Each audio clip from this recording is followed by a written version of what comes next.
University Zagreb. No less significant is the fact that his PhD in history and European studies, and as you can see, his focus is Europe, but also the region. He speaks Dutch, English, French, German, Spanish, and Italian. Today, he will be sharing with us his expert opinion on the EU. Current developments, the diverse relations between the EU and its member states is the topic of his lecture. Dear students, I would ask you to give your full attention to lecture of Dr. Oskamp. I'm so excited about the conversation to have today. Your Excellency, the floor is yours. Okay, thank you very much for your kind words of introduction. First of all, yes, I speak quite a few languages, but I apologize for not speaking Croatian. My deputy and I took language courses, but that all ended with the Corona lockdown. So you will have to accept that I will speak in English. First of all, I would like to state that I would like to give my personal view on current developments in the European Union, which can of course not be separated completely from my position as a Dutch diplomat, and I'm of course also perfectly willing to give any clarification on Dutch positions on whatever topic, and then I will be speaking as a Dutch diplomat. But what I would like to present to you now is my personal view on developments that are taking place right now in the European Union, and I would like to give some background because it is my opinion that many things in the EU cannot be understood properly if you do not origins of certain developments. The purpose of my lecture is, in a way, perhaps to provoke, to invite the students to confront me with comments, criticism, questions. Because despite the regrettable situation where we're all in, I believe that interaction between students and professionals is very important. I have been giving guest lectures to Dutch universities since the early 1990s, and I was stimulated to do so by my ministry, because it is also for us as civil servants very important to feel, so to speak, what young people's ideas are. They connect us, so to speak, with the views that are developing in civil society. To give you one example, until the 1990s, the Netherlands was a strongly pro-European country. And then slowly it started to shift. And the first time I noticed this shift was during a lecture I gave at a university in the Netherlands, where the students were quite critical of several aspects of our policy that for me were almost self-evident. So that was the sort of wake-up call that the mood was changing in our society. And perhaps later I will try to explain why this is the case. Let me start with where we are now. We have had a year 2020, that has taught us many lessons, I would say. We were confronted with a pandemic, which was a reminder that there are many important issues that you cannot solve by yourself. The pandemic caused everywhere in Europe huge economic and social disruption. But we were also forced to deal with other aspects of globalization. Think of cybercrime, think of fake news, disinformation. These terms have become household names. Hackers are threatening our software with demands of ransom, and some of these hacks are politically motivated. Um, we know that countries like China and Russia are practicing a sort of vaccine diplomacy, and it seems that EU member states are being played out against each other. From my perspective, this is not the first time the EU has been put to the test as an organization. But also inside the EU, we see interesting developments. In some member states, the pandemic and the way we are dealing with it in Europe has caused Euroscepticism or criticism of the EU to rise, resulting in a sort of populist anti-EU movement. In other countries, and the Netherlands is one of them, the situation as was developing in 2020 has caused the support for the EU to increase in view of the global challenges. Of course, the economic and financial globalization, the political retreat in the last years of the United States, the rise of China, the politics of Russia, cybercrime and hacking. We had the Brexit, and we then had the global pandemic. And in the Netherlands, this has resulted in a sort of growing awareness that the EU, under these international circumstances, is important to protect our own interests as a small country. But there is a problem, and that is that the European Commission may have said that they want to be a more geopolitical commission, as expressed by Mrs. von der Leyen. But the reality is that we are only slowly developing the instruments that we need to be a real global player in a context where countries like the United States, China, or Russia are already global players. But there's another interesting aspect that we witnessed last year, and that is that the 27 EU member states held together in the Brexit process.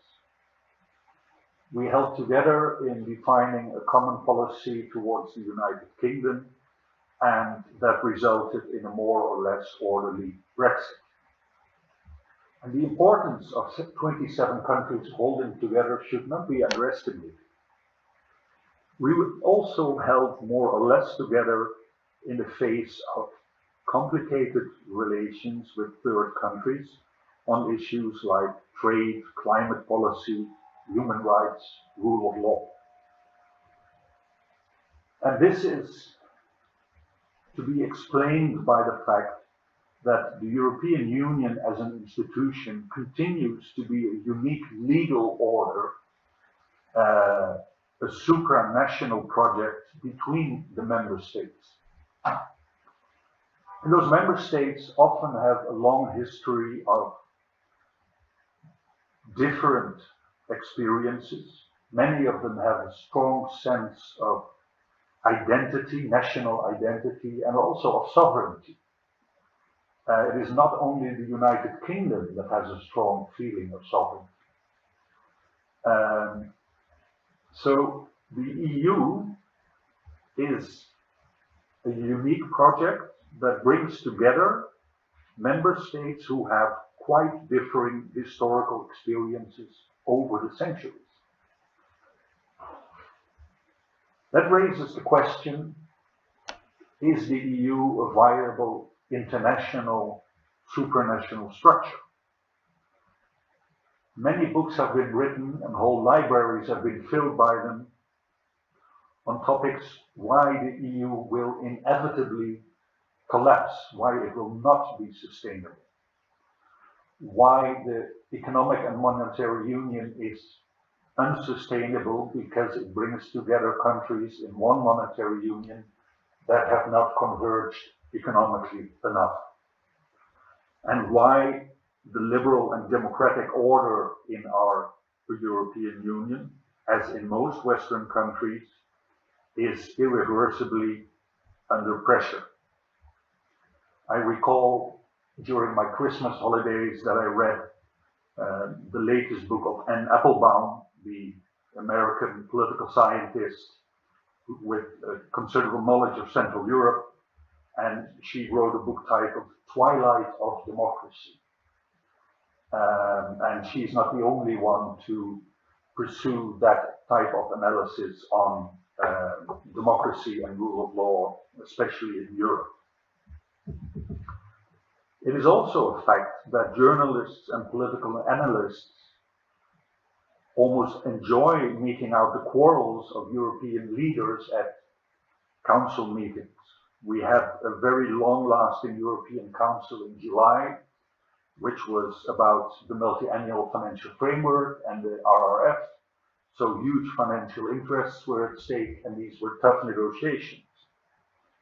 Some journalists even openly question if our political leaders are willing to continue to cooperate in construction like the European Union. Also against the background that in many countries, including my own country, political parties that are critical of the European Union are doing quite well. By the way, we have elections in the Netherlands today, and we will see how these critical parties will perform. My personal prediction is that not much will change, but that will still mean that some 20% of the Dutch electorate is quite critical of cooperation in the European Union. Now, if we look back at the pandemic that influenced essentially all of us, I mean, it's the reason why we're sitting in this setting and not in a live lecture hall, we face one big question, and the big question is, how will we come out of this crisis? Will we become stronger in our cooperation because we have learned that without international cooperation we cannot deal with these topics? Will our institutions in the European Union will be able to generate more support from the general public in all member states, from the European citizens? These questions are quite fundamental, and they lie behind the current, still rather vague debate, and that is the topic of strategic autonomy of the European Union. I don't know what it exactly means. I think it will mean different things for different member states. It has to do with the awareness that the United States will have a different role than it used to have in supporting the process of European integration. It has to do with the awareness that we discovered that for our medical supplies and our medicines, we were completely dependent on production outside of Europe in a situation where we had an acute medical crisis or a health crisis. And it also raises the question, how does the general public look at the fact that we are indeed living in a globalized world?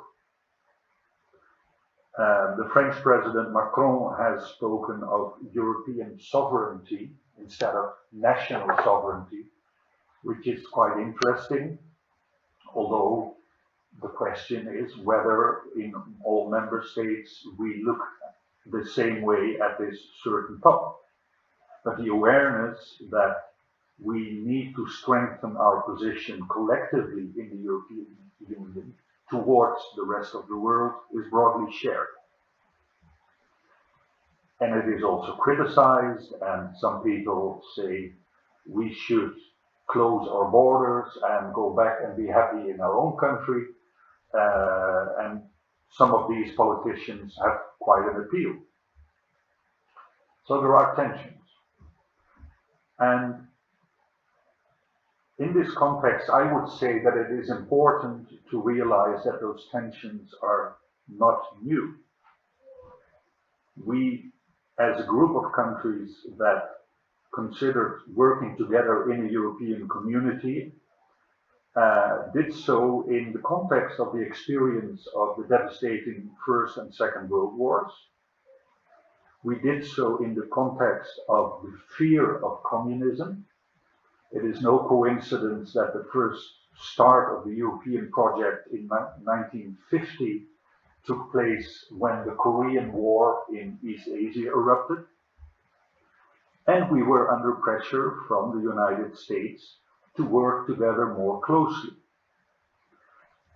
which first started in the area of economic cooperation. We formulated goals and we didn't stick to them. We never kept our deadlines as formulated in the Treaty of Rome in 1957. And one of the reasons was that it was very difficult for national states to adapt themselves to supranational cooperation. In fact, this supranational cooperation was from the very beginning under pressure. In the 1960s, we had the French empty chair policy, as we call it, where the French government decided for a while not to participate any longer in council meetings. In the 1970s, we had the so-called Eurosclerosis, where European integration was making almost no progress. And only in the 1980s, we took steps to come to an internal market, a real internal market. But in order to achieve that, we had to change the rules of the game. We had to move to more qualified majority voting. Otherwise, one country could block the whole process. So we adopted a new legal instrument called the Single European Act, and that broadened the area of qualified majority voting, and that made it possible to proceed forwards toward an internal market. And it is my personal opinion that qualified majority voting is indispensable if we want to continue to move forward with a large group of quite diverse countries in whatever area of policy. So it is also important to keep in mind that the European project never was one happy family.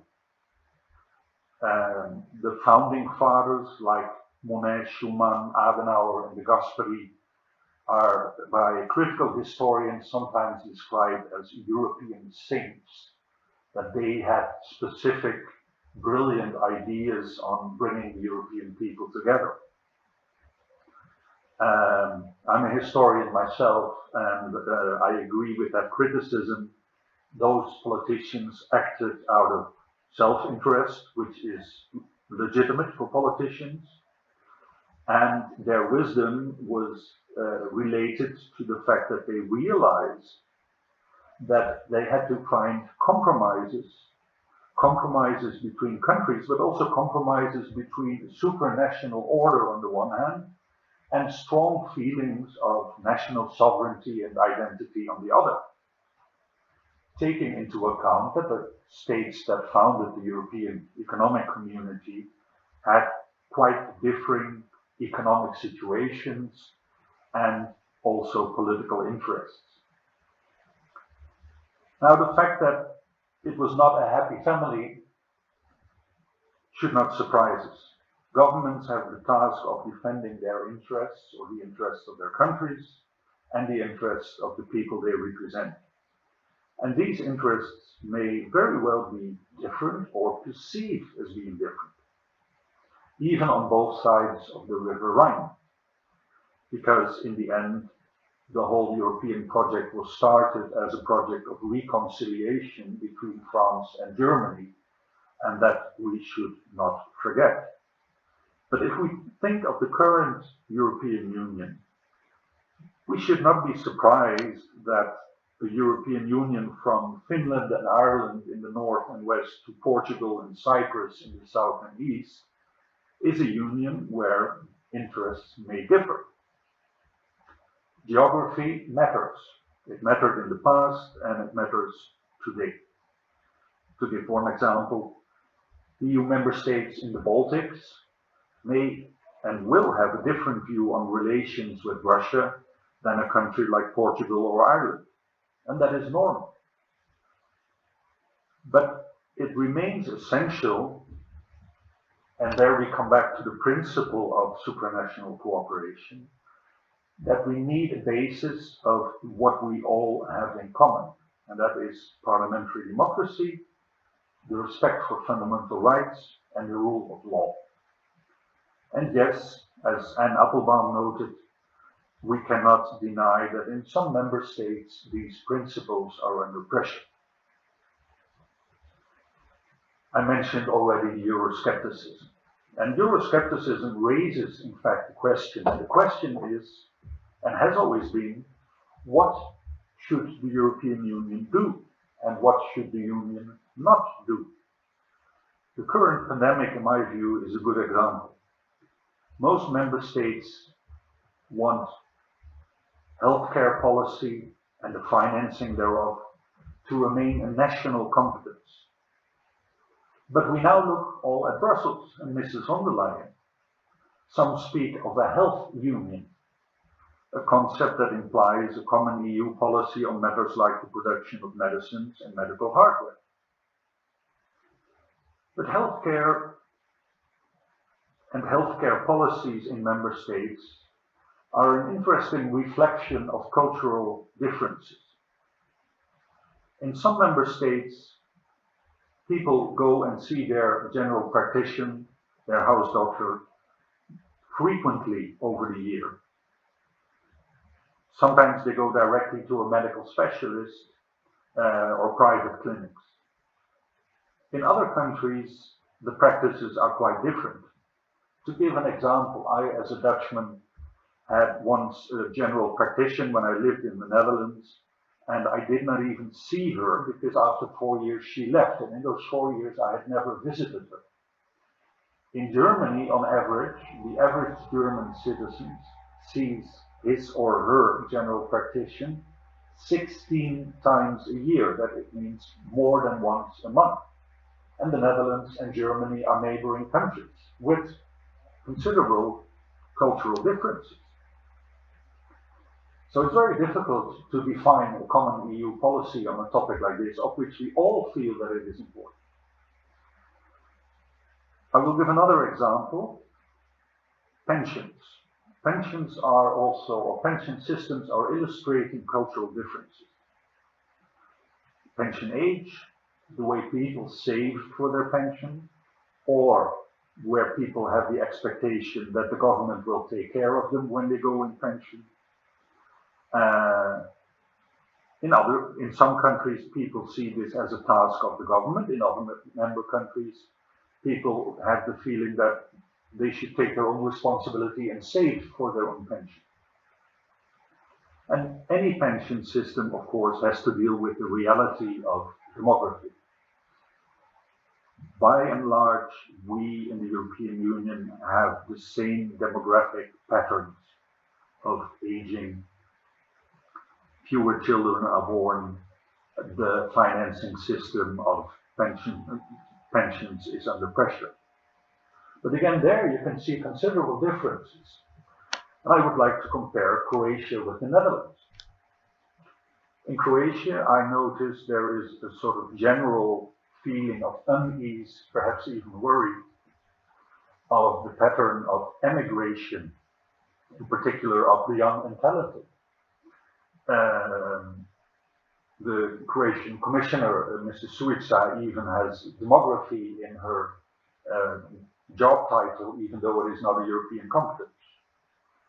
In the Netherlands, we have another worry, and that is the continuing immigration of, in particular, migrant workers in all areas of the economy. That has considerable impact. Think of affordable housing that is under pressure because the population continues to grow. And this list is longer. And we should pay attention to those cultural differences that are underlying European cooperation. If we take an example, the country Sweden, which is known for its high quality of social services, Sweden does not have the minimum wage because its public opinion is of the opinion that a minimum wage negotiation is a matter between employers and trade unions, and the state should not interfere. It is no business of government. And there are other countries like Sweden. And that is the reason why there is no minimum wage regulation in the European Union. And coming back to the question what the EU should do, we have to look back at the debate in the 1950s that is still taking place. Economic cooperation can be defined as a simple free trade agreement. When we started with the European Economic Community in the 1950s, an alternative structure was organized, led by the United Kingdom, and that was the European Free Trade Association. But in the end, almost all of the EFTA members, even the UK, joined the European Economic Community. So to speak, the philosophy of the EU prevailed. But the question remains on the table. If you look at the negotiations on the relations between the EU 27 and the United Kingdom, you can see that we are still having the same discussions on what we should regulate as we had in the 1950s.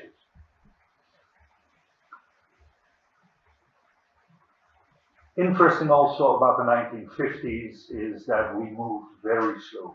We moved very slowly for several historical reasons, and the result of this integration at a slow pace was that we still have an imperfect internal market. There are still some areas where the freedom of services is not complete, and our internal market as we are experiencing it now is still far from perfect. Originally, the idea was, and economists agreed with that if you have an internal market, you will need a common currency to keep the market together. It would, so to speak, be the final piece of a well-functioning internal market. But the reasoning was always that we would introduce a common currency once the economies would have converged enough to get a stable common currency. But then the fall of the Berlin Wall happened, and for political reasons, we decided to rush forward the introduction of a common currency. Now, that may have been wise or not, depending on whether it is the view of a politician, a historian, or an economist, but it is a fact and we have to deal with it. In the growth of this internal market, we noticed that global economic and financial globalization and liberalization was playing its role. In particular also in the area of migration of workers. After the fall of communism, we saw economic developments that were, in first instance, quite surprising. If you had a company in a city like Amsterdam that made a profit, it suddenly happened that they could move their factory to Spain or Slovakia and make even more profit. The French even have a word for it. They call it délocalisation. You move to another location to improve your profitability. And this is, of course, an illustration of what has been called the neoliberal economic ideology. In the United States, this is often seen as a natural phenomenon. The developing sectors of the American economy move geographically and people move with them. In the European context, this labor migration is far more difficult. Because if I would be a worker in the Netherlands and I would move to Poland, I would have to learn Polish. And the linguistic and cultural differences in the European Union between the member states are quite considerable, especially for people who do not have high education experience. This issue, the issue of migration and economic effects of globalization, has touched upon the debate of national identity. It is often called identity politics. And you see that in many countries, including my own country, this is an important political theme that is related to economic integration in the EU, but also worldwide. It is as if many people are longing back for the 1950s or 1960s, when the economy was growing every year, but we did not feel the side effects of globalization yet. And one thing that didn't help was that in many countries, including my country, politicians in the 1990s said, everybody is a winner of globalization. Well, that is simply not true, and many people experienced that that was not true. And this was one of the reasons why people lost trust in their politicians. The fall of the Berlin Wall had a further consequence. Topics that until then were national policy themes entered the European treaties. With the Maastricht Treaty, we got the first signs of a common policy on justice and home affairs and on common foreign policy in the European treaties. This is, in my opinion, wise and perfectly understandable, but those topics represent exactly the core of national sovereignty. You are the boss of who is entering your country. You are deciding what foreign policy you will have. So taking this into the European treaties was a risk, and the result was, of course, that many people in the Netherlands, but also other member states, started to develop this Euroscepticism in the 1990s after the introduction of the Maastricht Treaty. In many Central European countries, the re-establishment of full sovereignty after the fall of the Berlin Wall had an indirect consequence, and that was the reflex: we are not going to exchange Moscow for Brussels. That is, Brussels, the EU, was seen as a power that would dictate what happened in their countries. Indeed, a return of history, one could say. But the bottom line is that the public in those countries should not forget that joining the EU means joining a legal order that has benefits, it has costs, and it has responsibilities. It has an impact not only on national governments, but also on the daily life of its citizens. And in the eagerness to join the European Union, many candidate member states committed themselves to reforms to which they or their societies were not really ready, either politically or socially. And we have seen that after accession to the EU, there have been steps backwards in several countries, some quite serious ones that are now being addressed in the context of the EU with the so-called Article 7 procedure. A Bulgarian political scientist, Ivan Krastev, has written extensively on this topic. Together with the British political scientist Stephen Holmes, he published The Light That Failed in 2019 that specifically addresses this issue. So it cannot be denied that even without the external challenges, the EU as an institution and its member states have to address serious internal issues. Last year, we took important decisions on finances in the European Union to support the member states to recover from the damage caused by the pandemic. This, of course, is psychologically important. It expresses a commitment to confront the challenges together. But we should not forget that the EU budget is only 1% of our collective gross domestic product. So the macroeconomic impact of those funds will be limited. But still, and there I'm the diplomat and not the historian, I'm cautiously optimistic. Just think back, would we have survived the banking crisis of 2009 or 2008, 2013 without a common currency? The Netherlands would have survived, but would Greece or Italy without the common currency and the commitment of the European Union? They would have seen far higher interest rates and pressure on their currencies if they had not been linked together in a common currency. Had we been able to deal on the global political arena with the forces of Brexit, migration, and the policies in Beijing, Moscow, or Washington without our institutional EU framework? Maybe yes, but probably not as well as we are doing now. And let's not forget that we have, from the very beginning, a common foreign trade policy that has shown itself over the years to be very effective.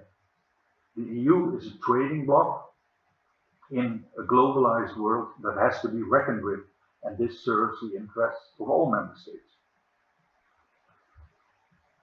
Now, every member state has their own specific interests, and they will also therefore have different perspectives on EU policy.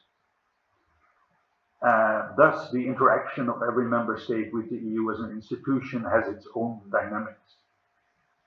And part of that dynamics is the way politicians in national policy deal with being a member of the EU, because many politicians realize that many citizens are critical of European cooperation. And these are my final remarks, this is where, in my opinion, the real issue lies. The interaction between the citizens of the European Union and their elected representatives, both nationally and in the EU and the European Parliament. We are living in an age of social media, of disinformation, of populism. And we have to deal with that when we think of the future of the EU. The French government already some time ago has instituted so-called citizens' consultations, where the government invites citizens to discuss themes that are related to European integration.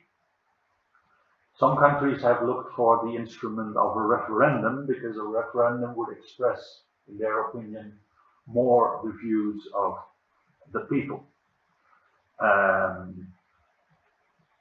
But the experience of the Brexit referendum has shown that it is fairly easy with some disinformation to influence the views of the people. So one might raise the question, is this a good idea or not? And against this experience, we have, as a European Union, now finally decided to launch a conference on the future of Europe. The project got off to a bumpy start. We had interinstitutional quarrels that are very typical for Europe, I would say. We had the COVID lockdowns, and the original idea was to have a kickoff in Dubrovnik on the 9th of May 2020, because that is a city that Commissioner Suica knows quite well, if I may say so. But COVID changed everything, and it was only some 10 days ago that a final agreement was reached, and we still will have a formal kickoff on the 9th of May, but then the 9th of May of 2021, because 9th of May is Europe Day. And the fundamental question in this conference will be whether we can use the potential to reconnect the opinions of citizens with the policies that are pursued in Brussels and Strasbourg. Finally, two rhetorical questions from my side as a European citizen.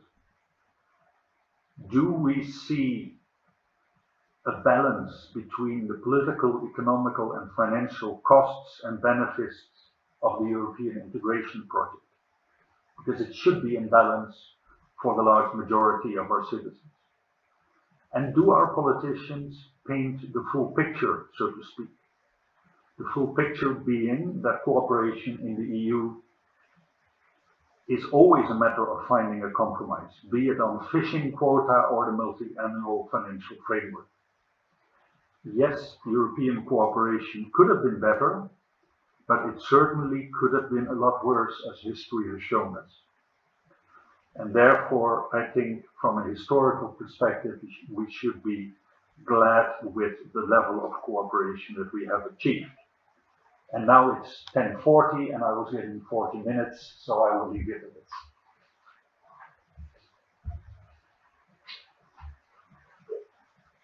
Okay, Your Excellency, thank you for sharing with us your thoughts. As you said, your personal opinion on the challenges facing the European Union. I think you have expressed your opinion very openly. Thank you very much. It was not only ambassador's view. It was just good, expert analysis of Europe, and I think that my students have a lot of questions to you. The discussion and debate is very, very important because in front of EU we can see a lot of open questions. Okay, dear students, the floor now is okay. Right. Yes. Good afternoon, Your Excellency.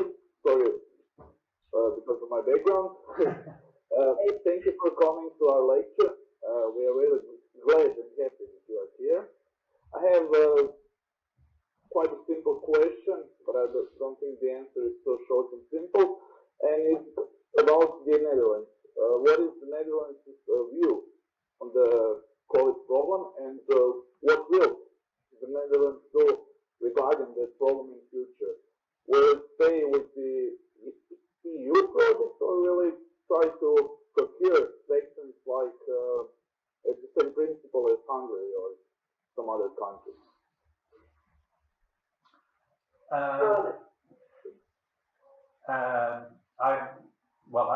I suggest we deal with the questions one by one, so one question, one answer, etc.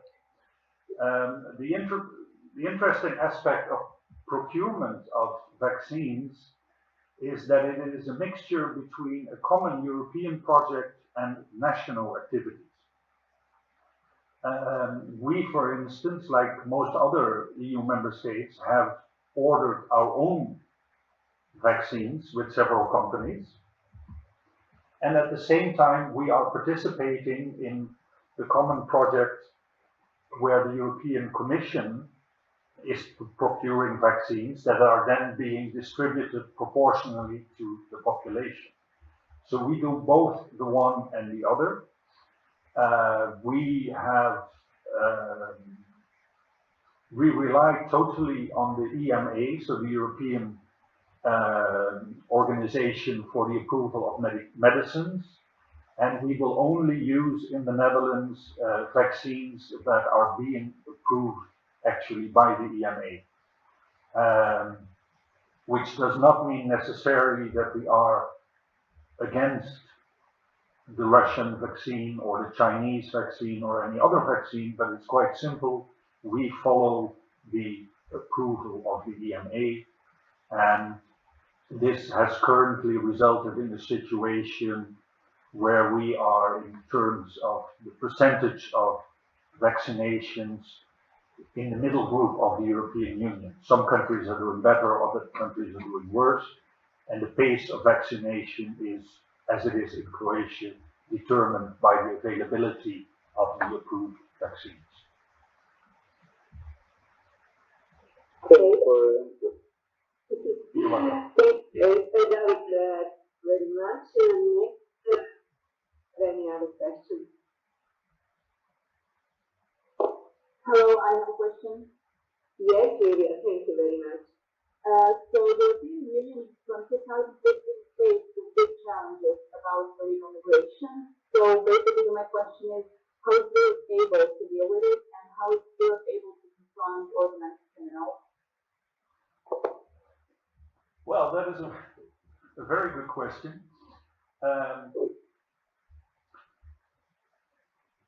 First, let's start with the roots of migration.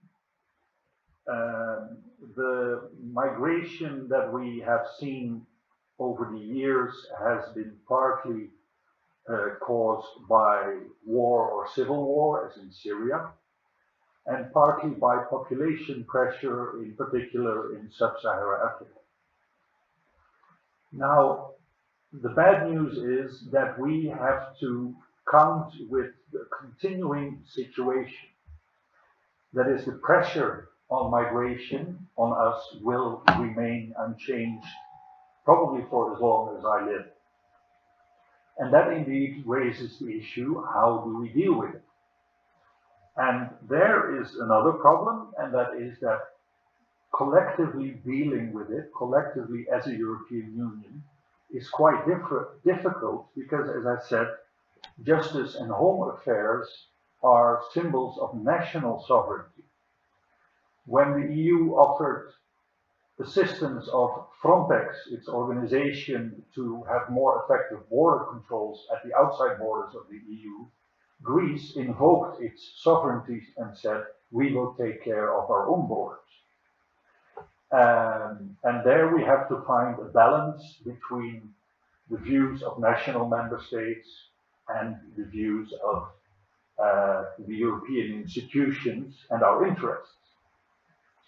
And also, many countries have a different appraisal of, well, what one could call the problem or the challenge of migration.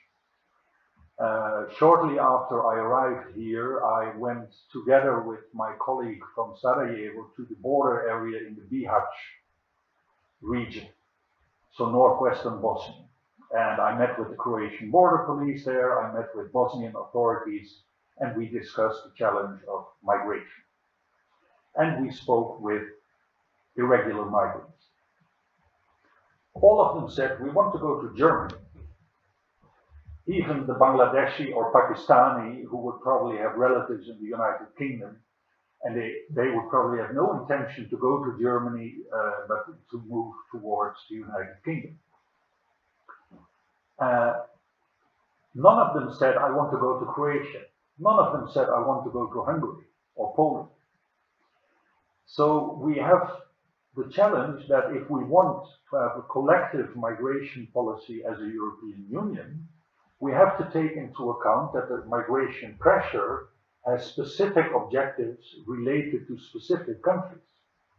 If you are from a francophone sub-Saharan African country, you would probably have relatives in France, and therefore you would like to go to France. You would not be interested in going to Poland or Finland. And since we all know that, and since all of our politicians know this, we are struggling with the fact how to deal with migration. And the causes of migration pressure, in particular from sub-Saharan Africa, are, in my opinion, twofold. One is climate change, which is damaging the agricultural potential of those countries, with drought, for instance. And the other is the fact that the birth rate in those countries is still quite high. In some sub-Saharan African countries, women still have the same amount of children as they had in 1960, when those countries became independent. So 80 years ago. There's only one difference, and that is that healthcare has improved and fewer of those children die. So the population pressure in those countries, in the context of climate change, is building up. And that is the reason why migration pressure will continue. So it will remain with us for many years, and it is in our own interest that we find a collective solution as a EU, but it will not be easy. Thank you. Next. Can I? Yes, it's Good morning, Your Excellency. What is your opinion? How will develop the relations between Europe and China in future? And how much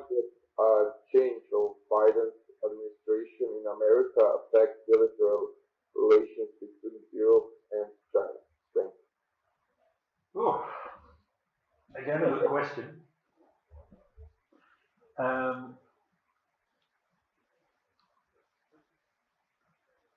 China is pursuing a policy that is, from their perspective, quite logical and legitimate, and also has economic rationale behind it. Chinese economy is doing very well, and basically they have a lot of capital available that they cannot invest profitably in their own country. That's why China is looking at cooperation with many other countries in Central and Eastern Europe, in Africa. The Belt and Road Initiative is basically an outlet for Chinese capital. Some politicians see it as a sort of politically motivated agenda. And they refer to the Chinese views on the One China policy.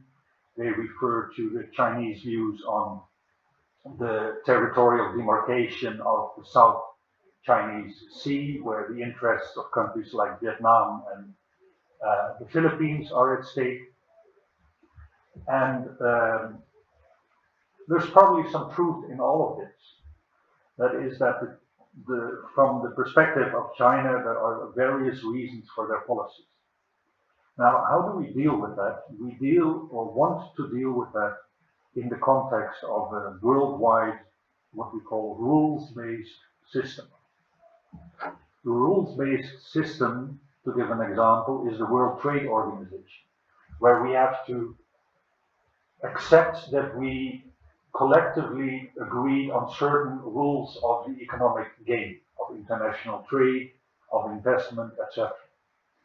And many people have the feeling that we let China become a member of the WTO too early, and that the WTO is not strong enough to see to it that the rules are being respected by all members. And that is the struggle in which we are. We want to agree as a European Union a trade agreement with China. At a certain time, or at the same time, we know that, for instance, there is forced labor in China. Think of the Uyghur camps in Western China. So China is not completely playing the game according to the rules that we agreed on. There's distorted competition because Chinese state companies will have a different position when they are in competition with Dutch or a Croatian private company, because the Chinese state will always protect its own companies. And if we want to have an equal level playing field economically, we have to continue to deal with those issues. And there the United States comes in, because the United States is a very important trade partner, and the United States has, for geopolitical reasons, strategic interests to defend in East Asia. Think of Japan, think of Taiwan, think of South Korea. And my guess is that we are still looking for the right way to deal with China as it develops in the 21st century. But we all realize that one way or the other we will have to find a way of dealing with them, and that will require close cooperation between the European Union, the United States, and the United Kingdom, but also countries like Australia and India, who have essentially the same interests as we have. Thank you very much. Next question is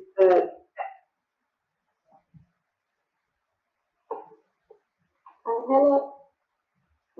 First, I would like to thank you for the insightful and interesting lecture. And my question for you is, of course, in your own opinion, when do you think this pandemic will end? And also, do you think we will ever get back to our normal pre-COVID life, or we'll have to adjust and continue to live with the disease? Oh, I wish it would end tomorrow and we would be completely back to our old life, but that will not happen. No, I think it is fairly safe to predict that that we in the European Union will get the pandemic under control in the course of this calendar year. And I personally expect that since the virus will not go away, the virus will develop into a fairly normal type of flu virus that are manifesting itself every year amongst our populations. That's why older people like me get their anti-flu shot, which is different every year because the variety of the flu, so the variety of the virus that causes the flu is different every year. And I think that the COVID variety will simply join the others. Will we get back to our normal or to the old normal life? I surely hope so, but I do think that there will be some fundamental changes in the way we live together. The pandemic has had an impact, for instance, on travel, on tourism.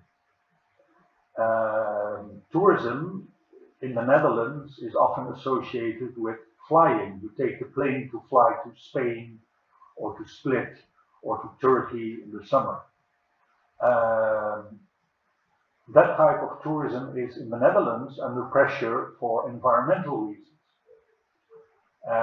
In the elections that we have today for our parliament, climate change and the causes of climate change are a hot topic.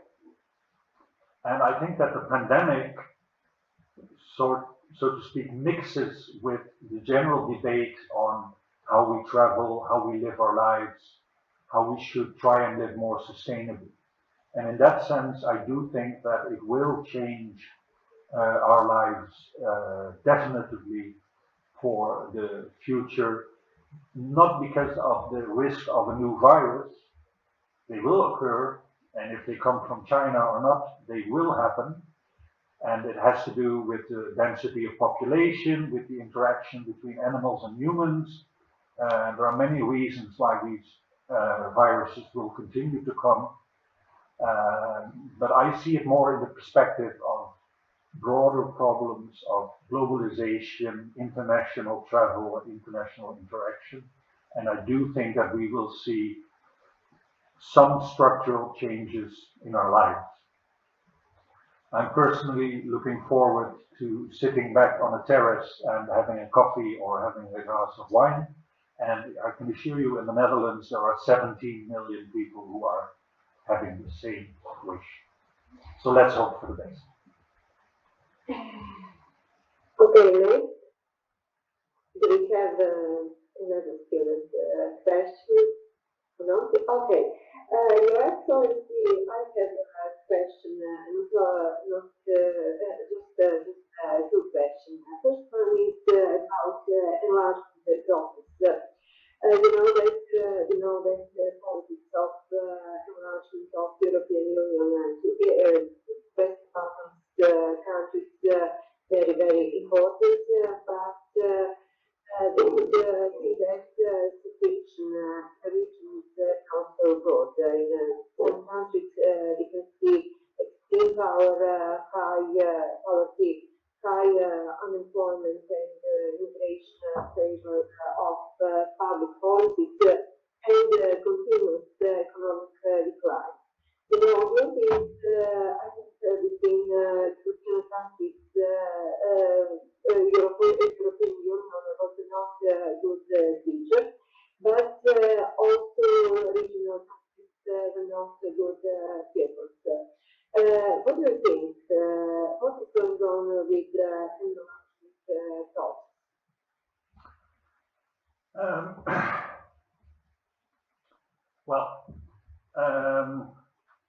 We should start with the principle, and the principle is that we all agree that European countries, so countries that are in the geographical area that we call Europe, have a perspective to join the European Union. This was already formulated in the treaties in the 1950s, where it was more of a symbolic statement, because then we had communism and the Iron Curtain, etc. And it only became relevant when the military dictatorships in countries like Greece and Spain and Portugal collapsed, and those countries said, look, we are a European country, we are a democracy, we want to join the European community. So they joined. Then, after the fall of the Berlin Wall, we extended this European perspective once again to the new democracies in Central and Eastern Europe. We had so-called association agreements that were the first step towards joining the EU. And this process was supported by large parts of the populations in our countries. It was related to a sort of optimism that with the fall of communism, we would have an extension of democracy and rule of law. And of course, the European Union was a sort of the club that others wanted to join. And it brought benefits for all of us. Don't forget that in various sectors of the Dutch economy, you will find many people from Poland or Hungary or Bulgaria or Romania who are working there. And that also benefited those countries. So in 2004, we had the Big Bang with the Central European countries joining collectively the EU. In 2007, we had the accession of Bulgaria and Romania, where geopolitical considerations certainly played a role, because those economies had not yet advanced so much that it would be normal for them to join the EU. In 2013, Croatia joined, which I would say is considered to be a success. Some Croatians think otherwise, but I would say that the majority of Croats believes that it has been a success, and the issues that are remaining, like the accession to Schengen or the accession to the Eurozone, are issues that are on the table and that will find their solution in the coming years. Now, the question of enlargement of the Western Balkans is a more problematic one. It is more problematic because the economies of several of these countries are in a poor shape, and that there are manifestations in their politics that are not fully compatible with our concept of democracy and the rule of law. And there is also an interest of some of the candidate member states to play several games, so to speak. If you go to Serbia, you will see that China is a very important investor in Serbia. Serbia wants to remain close friends with Russia, and Serbia also wants to join the European Union. So the politics, the foreign politics of Serbia are quite complicated. I myself was in 2008 the first Dutch ambassador to Kosovo when Kosovo became independent. And the perspective from a country like Kosovo is once again different. If you get visa liberalization for Kosovo, you will see basically that a large part of the young Kosovar people will want to emigrate to countries like Germany, the Netherlands, or Sweden, or the UK, where they probably already have relatives. From the perspective of public opinion in the Netherlands, a country like Albania is associated with drug trade and human smuggling. So Albania does not enjoy a good reputation. But in the end, and that is what I have always argued also when I was ambassador in Kosovo, in the end the question is, what is in our best interest? That those countries join the EU and that we will have an improved quality of rule of law in those countries, or that they continue to be our neighbors, our backyard, so to speak, without possibilities to really influence their policies. And that's where the negotiations on accession to the EU enter. Those are very complex negotiations. We have these negotiating chapters And in particular, the chapters on rule of law and democracy are quite complex. And then there's one country that is a complication in itself, and that is, of course, Bosnia-Herzegovina. Bosnia-Herzegovina has an institutional structure that was the result of the Dayton Agreement in 1995. The purpose of the Dayton Agreement, in my opinion, was to stop the war. It was, so to speak, a bandage to stop the bleeding. And as such, it was successful. But the Dayton agreements were never meant to be the final institutional structure for the independent state of Bosnia-Herzegovina. And there we see an issue that is recurrent in the negotiations in Brussels, because, for instance, a country like Croatia has a specific view on the way Bosnia-Herzegovina should be ruled, in view of the fact that there is also a Croat community in Bosnia-Herzegovina. And we have, of course, the rulings of the European Court of Human Rights that have to be taken into account, and taken all together, that is quite a complicated issue. But the perspective remains the potential for accession to the EU if sufficient criteria are met. And we saw a step that we took last year with the decision to open in principle the negotiations with Albania and North Macedonia.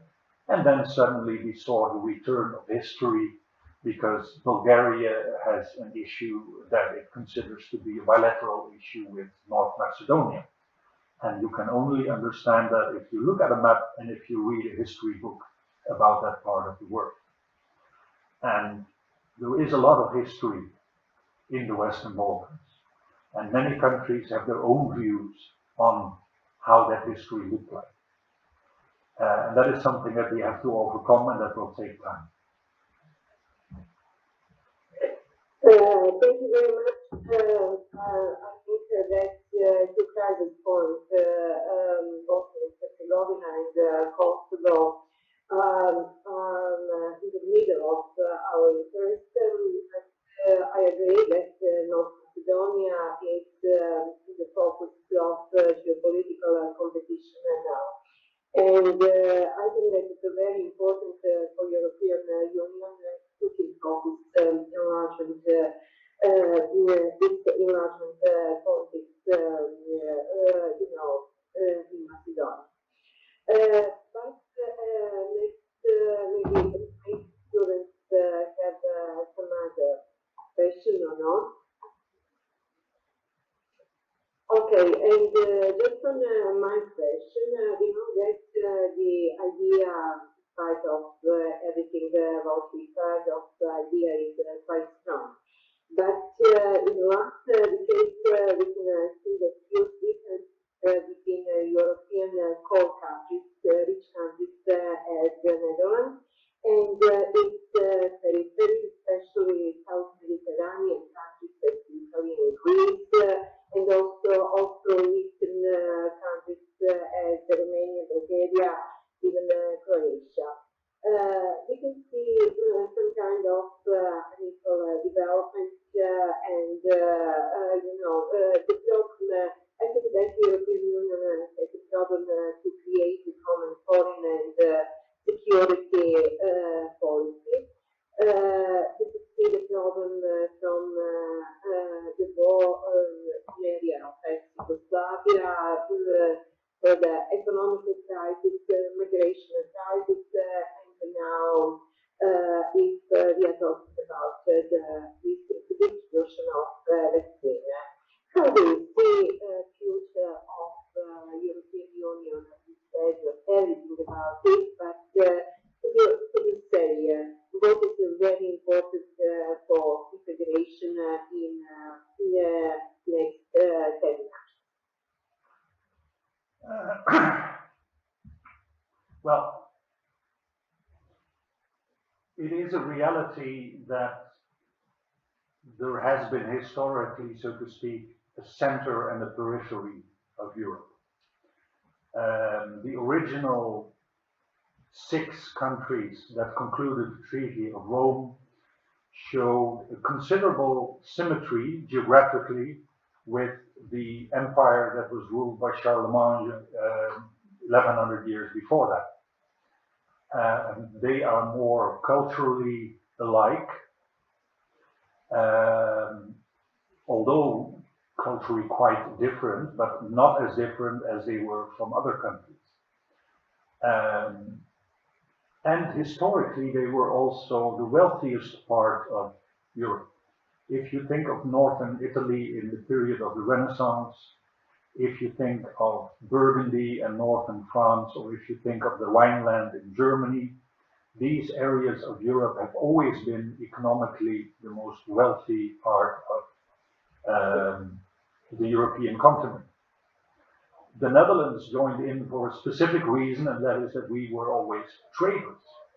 And we were the trading link between Scandinavia, think of wood and grain, and Southern Europe, think of Mediterranean products and textiles and other goods.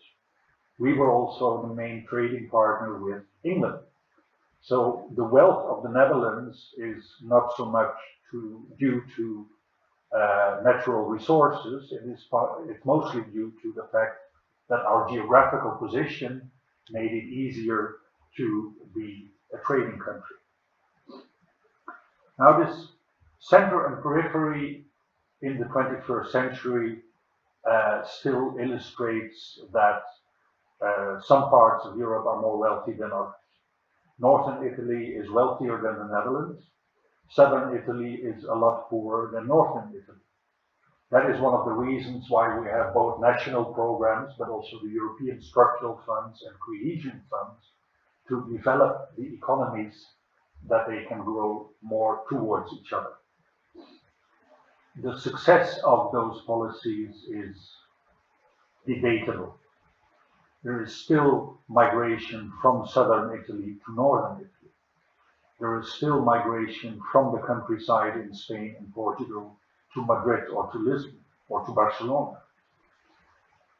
If you go to a country like Luxembourg, you will discover that the second language of Luxembourg is Portuguese, because they already, from the very beginning, had many migrants from Portugal. So the first challenge is, how do we get a more cohesive economic development, especially in the area where we have a common currency? And that challenge is a big one. It depends on investment decisions, it depends on national policies of supporting investment, it depends on infrastructure and logistics, and these are very complex themes.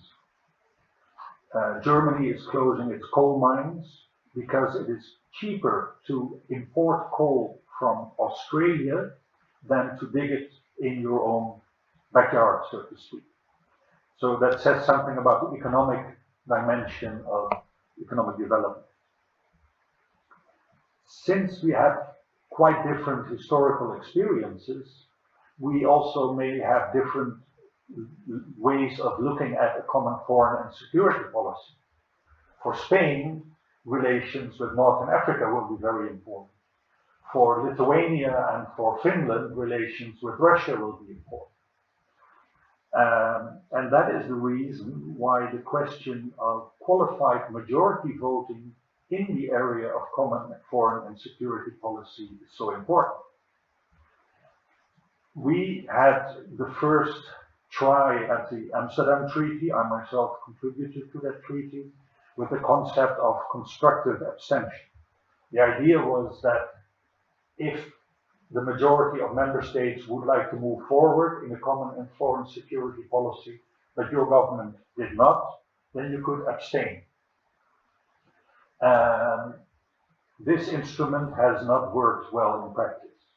So we are now still in a situation where Cyprus can block policies towards Turkey, or Portugal can block policies towards Brazil or Angola, because they used to be Portuguese colonies.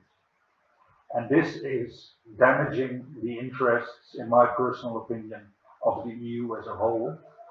And the Netherlands is therefore proposing the introduction of QMV, qualified majority voting, in the area of common foreign and security policy. And interestingly, Croatia is against it. And there you will find a situation that you can only understand if you look at both geography and history. For some countries it is unacceptable on principle, because it is, if France would be outvoted and forced to accept a foreign policy that they don't want to accept, then it infringes upon their concept of sovereignty. And foreign policy is an expression of your nation's sovereignty. So some countries are against it on principle, others are against it for specific political and historical reasons of their own. Greece may have a different view on Turkey than Ireland or Estonia has. So it will really be a challenge to move forward in that area. And those are exactly the two big issues that the European Union will be confronted with in the years to come. Internally, a more balanced economic growth that reduces internal migration and that increases the well-being of all European citizens. And externally, the question, how can we formulate in a globalized world a more effective common foreign policy? Two huge challenges for which I do not have a simple solution, I'm afraid. Okay, it is, we have another question. Yes, no? Yes. Okay. If don't have any question, to finish this section, Your Excellency, it was a pleasure to be with you this morning. Once again, I would like to thank you on behalf of Libertas International University and my students. And I hope they could opportunity to hear and learn so much about European Union. So thank you so much.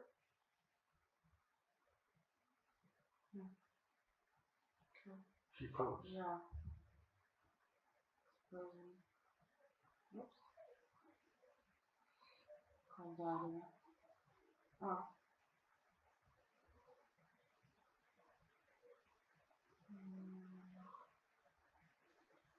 I'm sorry. Okay. Maybe I had some technical problem. I don't know. Well, thank you from my side. Thank you very much for your interest, in particular also the students, of course. And so once again, thank you for inviting me. And if you speak with Mr. Lonchar, please give him my warmest regards. I noticed that he will have his birthday shortly. On the 1st of April, he will turn 97. Thank you very much. Very good, and I'm back to you. Okay. Okay. I'm going to talk in now. Okay. Good. Thank you very much. Maybe I had a technical problem, but once again, I'd like to thank you now in terms of Libertas University and my students. I think it was a pleasure to be with you. Okay. Thank you. Goodbye. Thank you.